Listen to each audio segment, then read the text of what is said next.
ഇത് ദുബായ് തന്നെയാ? പിന്നെ ഈ കാണുന്ന മലയാളമല്ല ഇത് കാണുന്നത്.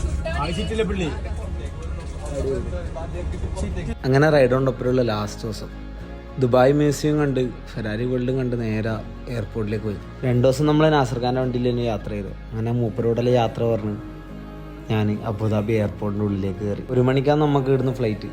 അങ്ങനെ നമ്മൾ ദുബായ് വീട്ടിലായി, കുറേ നല്ല ഓർമ്മകളായിട്ട്. അങ്ങനെ ഫ്ലൈറ്റ് കയറി ഗൈസ്. എനിക്ക് ഒരുപാട് കാലത്ത് ആഗ്രഹമായിരുന്നു ഫ്ലൈറ്റിലെ ടോയ്ലറ്റ് ഒന്ന് കാണണം.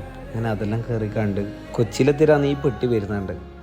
ഏതോ ചങ്ങായിമാരെല്ലാം കൂടി പണി കൊടുത്തിയ പാവത്തിന്. എന്തായാലും സംഭവം കളറായിരുന്നു. അന്നേരം കൊണ്ട് നമ്മളെ വെട്ടി വരുന്നത്. അങ്ങനെ ഞാനും ദുബായ്ക്കാരനായി.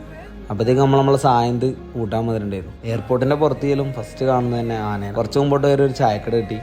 ആടുന്നൊരു ചായയും കുടിച്ച് നേരെ വിട്ടു റെയിൽവേ സ്റ്റേഷനിലേക്ക്. 6 മണിക്കാണ് ട്രെയിൻ. അങ്ങനെ ട്രെയിൻ വരുന്നവരവിടെ വെയിറ്റ് ചെയ്തെന്ന് ട്രെയിൻ വന്ന് ഓനോട് യാത്രയും പറഞ്ഞ് ആടുന്ന് വിട്ടു.